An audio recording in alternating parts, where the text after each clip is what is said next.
Okay, we are here with the Burned House bundle.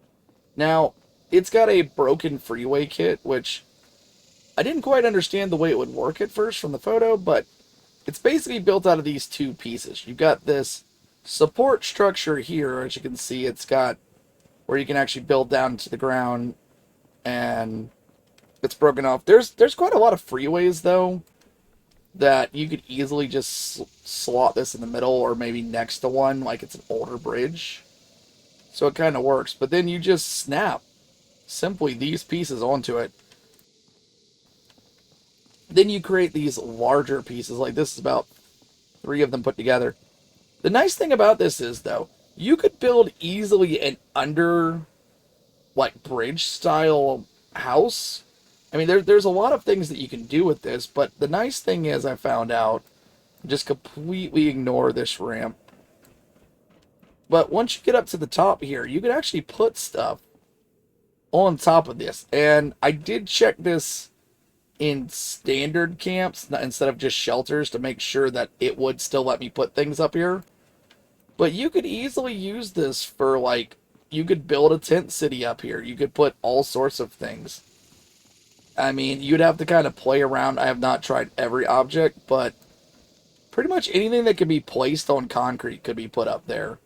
And you could build a house underneath this. I mean, as just a piece by itself, there's just so many creative things I could see people using this for. Next up, we have the Burned House set, which this is actually it is technically a reskin of the Abandoned Mine, but I don't know. I feel like it's more like almost like an add-on set rather than a reskin, because normally with reskins, you use either one or the other.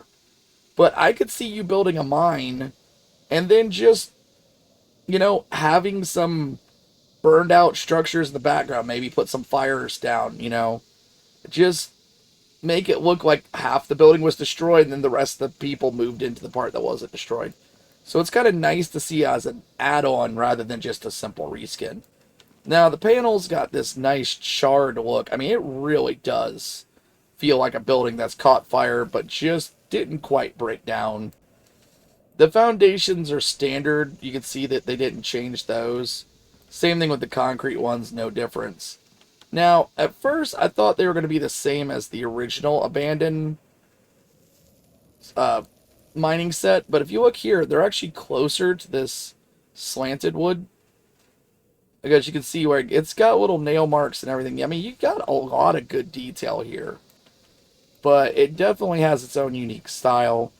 It has a standard wall of these two walls that can either put together to create a V-shaped triangle type deal, or you could use them on the side to create kind of like a foundation, like you're, lifting a structure above it. So you got a window, the door, like I said, the other wall.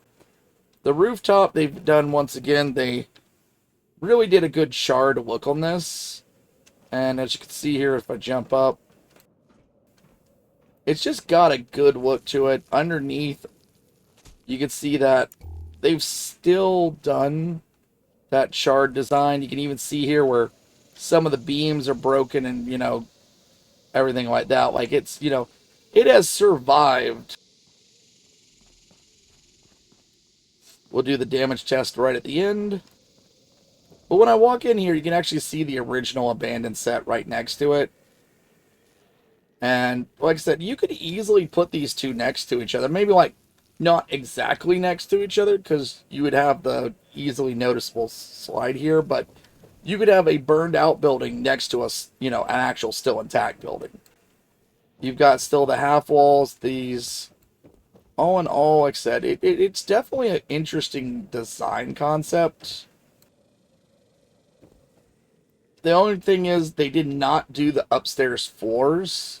The bottom of them is this still, just normal flooring. So be aware of that. If you're trying to really make that immersive design, watch out for these, or at least hide them in a place where people won't notice as much.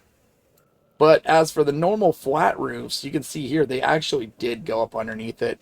They might just, later on update it so that that actually isn't like that.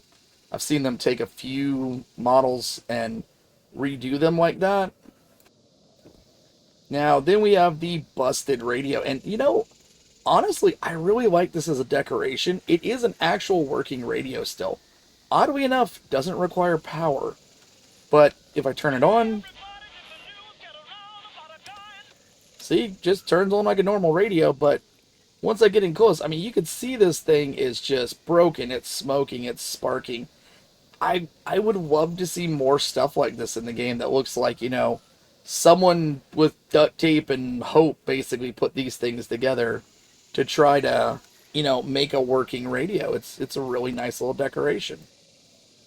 And finally, when we get over here to try this, now as you can see, it does break down like a normal style wall here. You can walk through it, you can do this.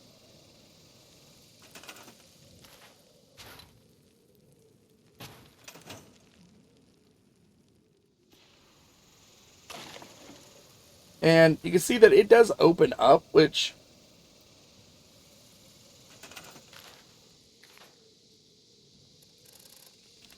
if I go over here to something else like, let's say, I'll use, you know, like an appliance. I mean, as you can see, there is no actual hitbox when it's destroyed.